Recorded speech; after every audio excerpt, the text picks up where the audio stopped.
지금 이 시간 묵상 기도하심으로 6월 4일 수요기도에 하나님께 나아가도록 하겠습니다. 이 시간 함께 6월의 기도 하나님께 드리도록 하겠습니다.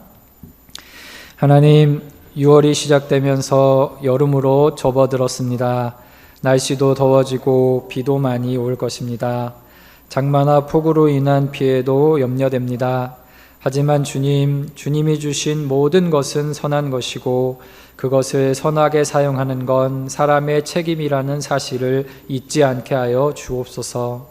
주님이 만드신 세상을 보존하고 가꾸는 것이 주님의 일이라는 것을 알게 하여 주옵소서. 하나님, 이 땅에 다시는 전쟁이라는 참극이 벌어지지 않게 하여 주옵소서. 평화의 왕으로 오신 주님을 따라 저희도 평화를 위해 일하게 하시며 교회가 평화의 사도가 되게 하여 주옵소서. 하나님, 전교인 수련회와 교회학교 여름 행사를 준비하고 있습니다. 준비하는 중에도 살아계신 주님을 뜨겁게 만나는 은혜의 시간이 되게 하여 주옵소서. 수성교회의 6월이 하나님의 은혜로 뜨겁게 되는 복된 계절이 되게 하시고 모든 성도들이 건강하고 평안하게 지내도록 이 여름을 주님께서 지켜주시옵소서. 예수님의 이름으로 기도합니다. 아멘. 오늘 말씀은 누가복음 14장 15절에서 24절까지의 말씀입니다. 함께 먹고 있던 사람 가운데 하나가 이 말씀을 듣고서 예수님께 말하였다. 하나님의 나라에서 음식을 먹는 사람은 복이 있습니다.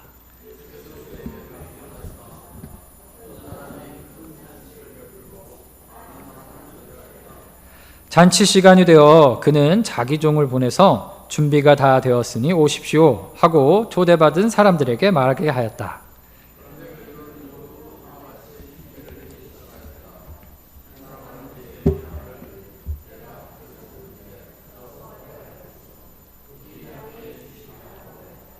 다른 사람은 내가 겨릿소 5쌍을 샀는데 그것들을 시험하러 가는 길이요 부디 양해해 주기 바라오 하고 말하였다.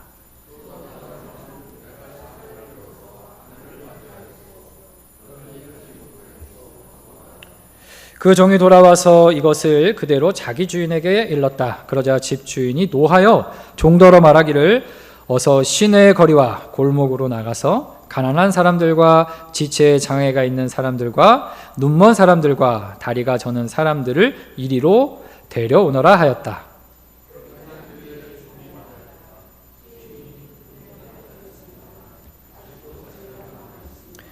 주인이 종에게 말하였다. 큰 길과 산 울타리로 나가서 사람들을 억지로라도 데려다가 내 집을 채워라.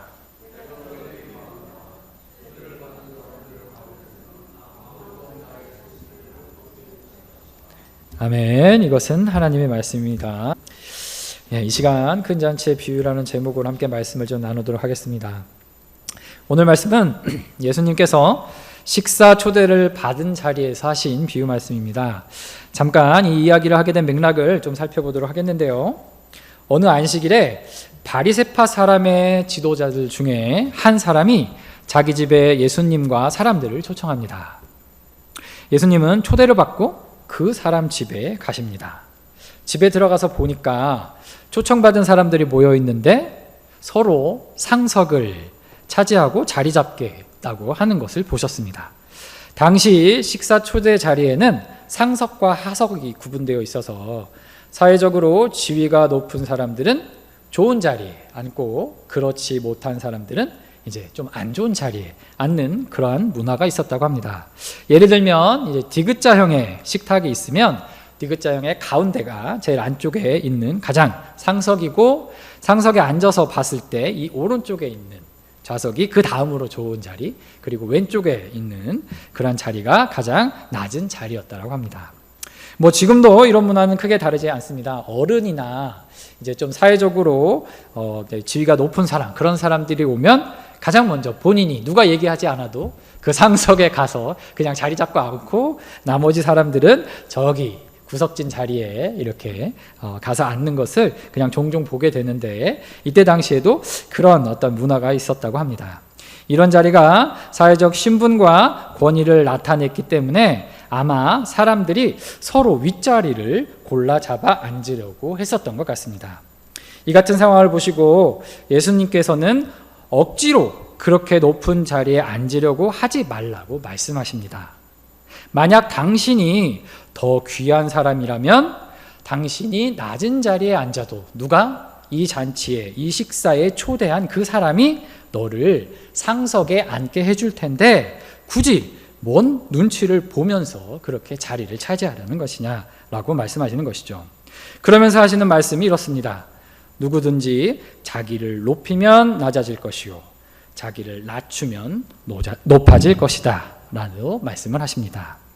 아마도 유대 지도자들이나 바리새인들의 기본적인 어떤 태도가 이렇듯 남들보다 더 대접을 받으려는 경향을 가지고 있었던 것 같아 보이기도 합니다.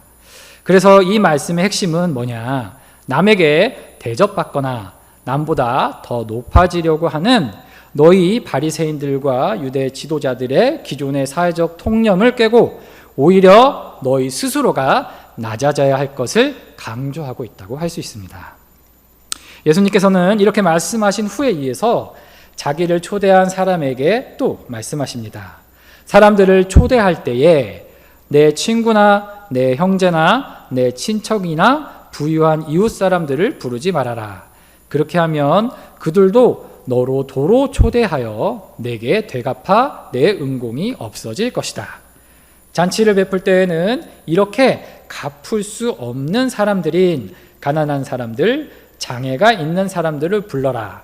왜냐하면 그들이 내게 갚을 수 없기 때문에 하나님께서 대신 갚아주실 것이다 라고 말입니다. 당시에 잔치나 식사 초대는 상호 교환이 가능한 사람들끼리 이루어지는 그런 친교행위의 관례가 있었다고 합니다. 그러니까 내가 이번에 잔치를 열면 다음번에는 어떤 사람이 나를 내게 초대받은, 내 잔치에 초대받은 사람이 다시 잔치를 열어서 나를 초대하는 식의 상호 교환적인 관계가 가능한 사람끼리 초대하고 초대받는 그러한 관례가 있었다는 것이죠. 그래서 이렇게 서로 초대를 번갈아 가면서 할 수 있는 여력이 있는 사람들만이 잔치를 열고 잔치에 초청을 받게 되는 것이었습니다. 당시 사회에서 친구 관계는 이렇듯 비슷한 수준에 있는 사람들끼리 맺어지는 것이었다고 합니다. 예수님께서 식사 초대를 받고 가보니 아마도 거기에는 예수님을 초대한 바리새파 지도자와 비슷한 수준의 사회적, 경제적 위치에 있는 사람들이 모여 있었던 것 같습니다.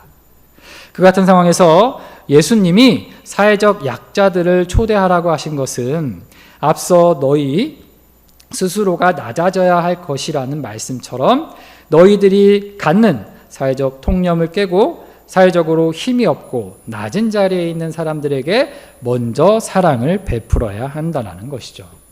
서로 비슷한 사람들, 사회적 경제적 위치에 있는 그런 사람들끼리 교류하는 것, 거기에 집중할 것이 아니라 너희는 사회적으로 힘이 없는 사람들에게 먼저 관용과 사랑을 베풀어야 한다는 것입니다.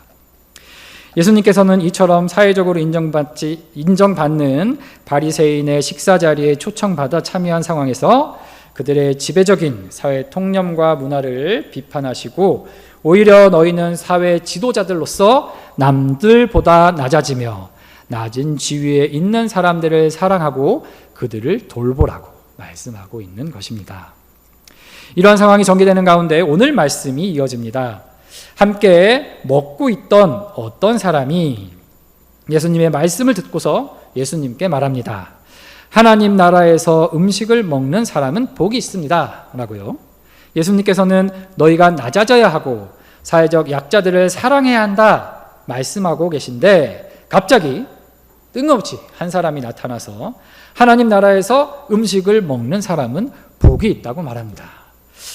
우리가 자세히 들여다보지 않아도 이 의도가 너무 뻔해 보입니다. 이 사람이 말하는 하나님 나라에서 음식을 먹는 사람은 누구겠습니까? 이 자리에 초청받은 그러한 바리새파 지도자들과 유사한 위치에 있는 사람들이겠지요. 즉 그들은 가난한 자나 장애가 있는 사람들이 아니라 바로 유대 지도자요 바리새인 그 자신들이었던 것입니다. 이 사람들은 아마도 예수님이 하신 말씀을 깨닫지 못하거나 들어도 못 들은 척 한 것 같습니다. 오직 자기 생각만 하고 있다가 가난한 자들을 초대해야 한다고 하니까 그럼에도 불구하고 하나님 나라에 들어가는 것은 그들이 아니라 저희들이라고 말하고 싶었던 것 같습니다.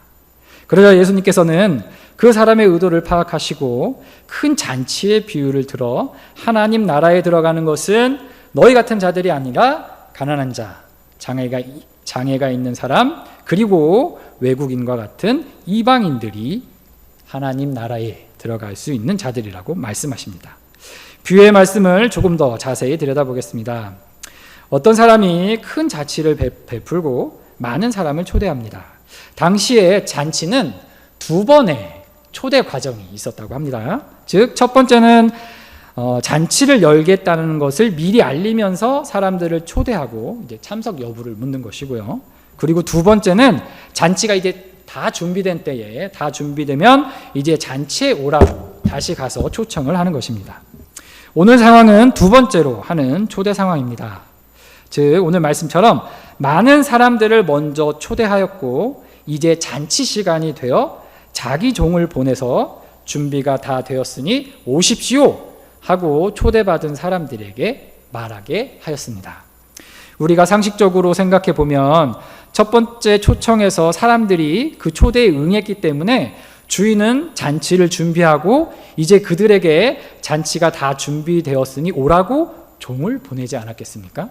그렇기 때문에 당연히 사람들이 이 잔치에 참여할 것이라는 것을 예상하고 있었겠죠.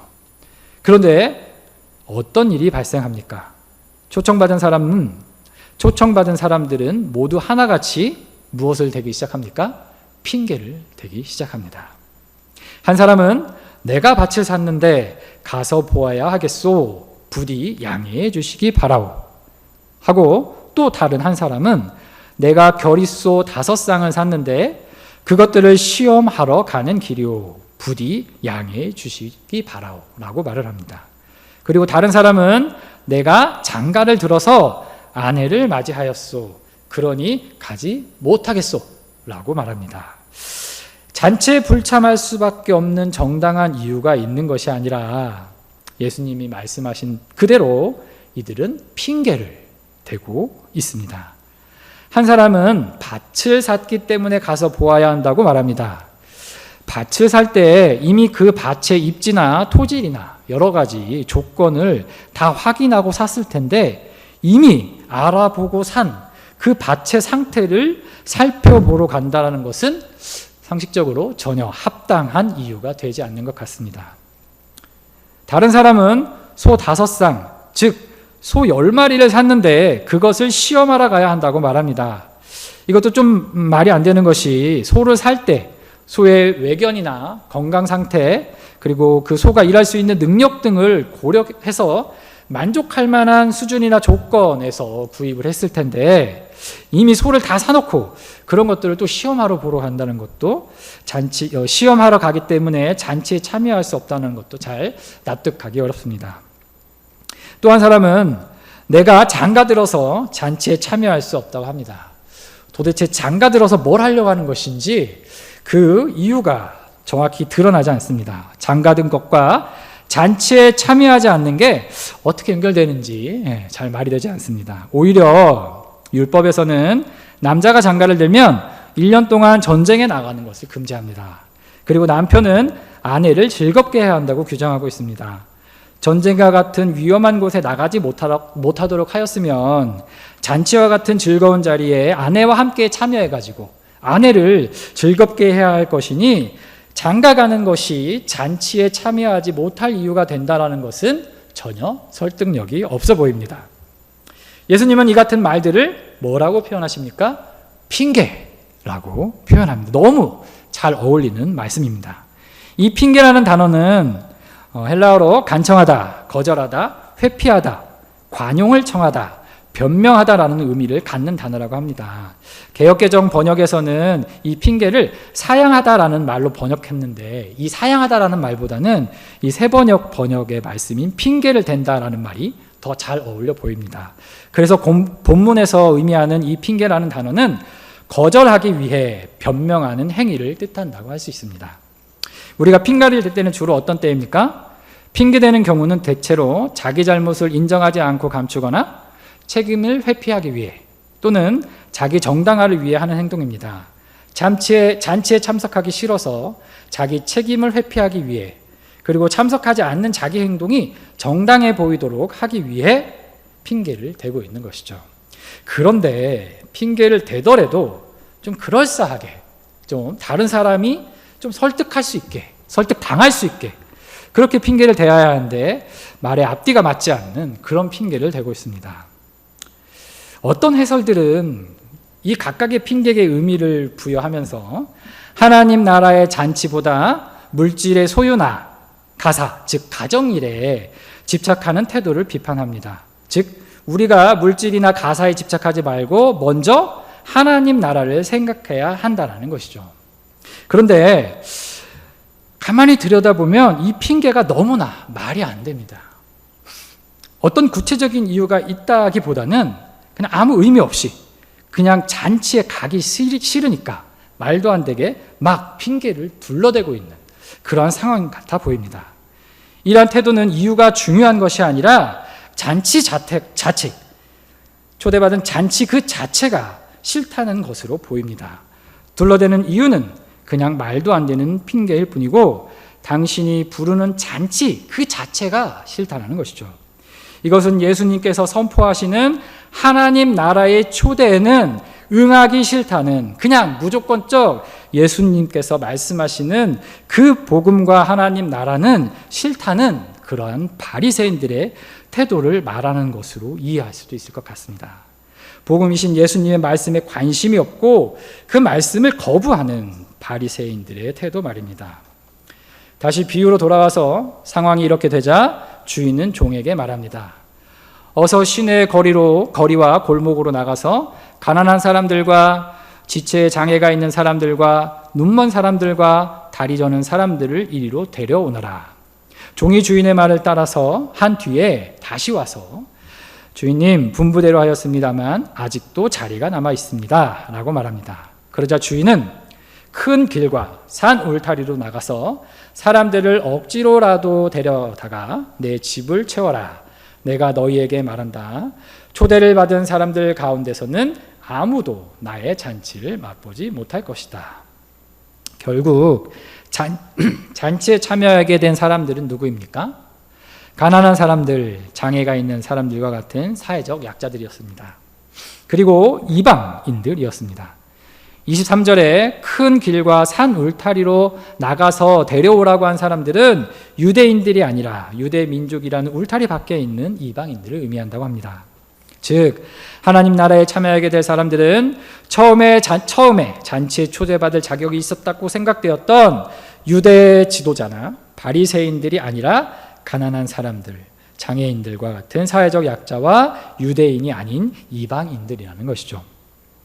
가난한 자들과 이방인들은 왜 잔치에 기꺼이 참여하였을까요?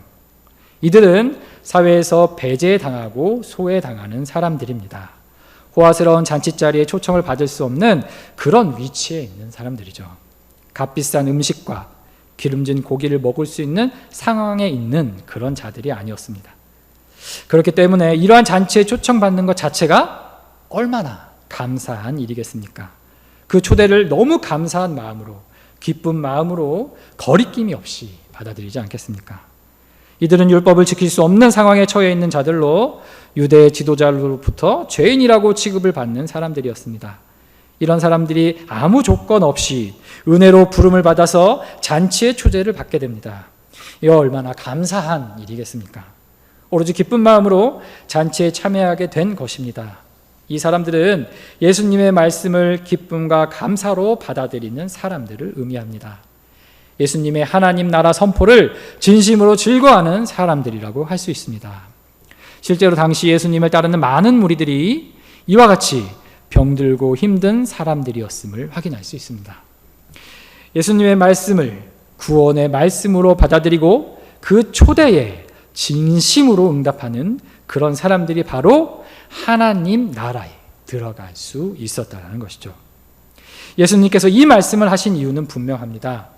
하나님 나라의 초대에 진실음으로 응하는 자들, 그 하나님 나라 초대에 기쁨과 감사로 즉시 반응하고 응답하는 자들이 하나님 나라에 들어갈 수 있다는 것입니다.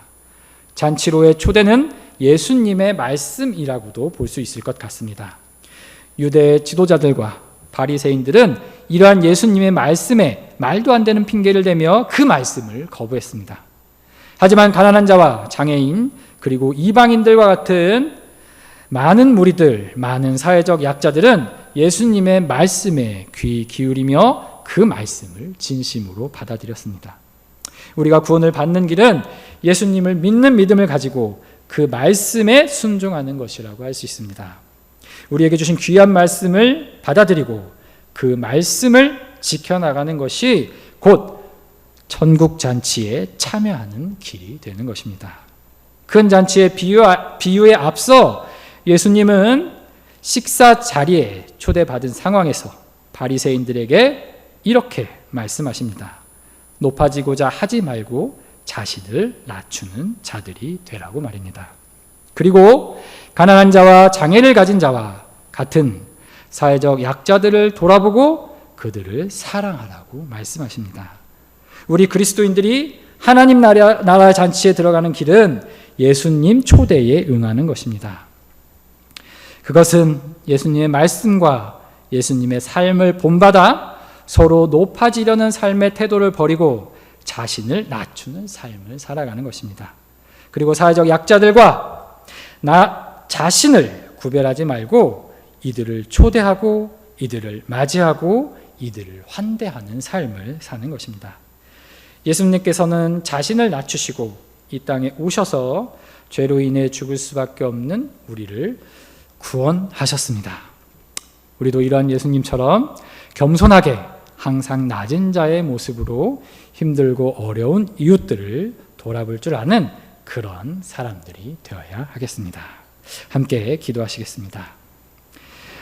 사랑해 주님 감사합니다. 오늘도 이렇게 주님의 사랑하는 성도들 함께 모여 예배하며 기도의 자리로 나아가게 하시니 감사합니다. 우리의 지난 삶을 돌아보며 우리가 얼마나 예수님의 말씀에 기뻐하며 순종하며 살아갔는지 되돌아보게 하여 주시옵소서. 우리를 부르시는 예수님의 초대에 핑계를 대며 예수님께로부터 멀어지지는 않았는지 반성해 봅니다. 우리를 너무도 사랑하시는 예수님을 따라 우리도 세상에서 낮은 자의 삶을 살게 하시며 나보다 약하고 힘없는 자들을 진심으로 돌아보며 사랑하게 하여 주시옵소서. 예수님의 이름으로 기도드립니다. 아멘. 하늘에 계신 우리 아버지, 아버지의 이름을 거룩하게 하시며 아버지의 나라가 오게 하시며 아버지의 뜻이 하늘에서와 같이 땅에서도 이루어지게 하소서. 오늘 우리에게 일용할 양식을 주시고 우리가 우리에게 잘못한 사람을 용서하여 준 것 같이 우리 죄를 용서하여 주시고 우리를 시험에 빠지지 않게 하시고 악에서 구하소서. 나라와 권능과 영광이 영원히 아버지의 것입니다. 아멘.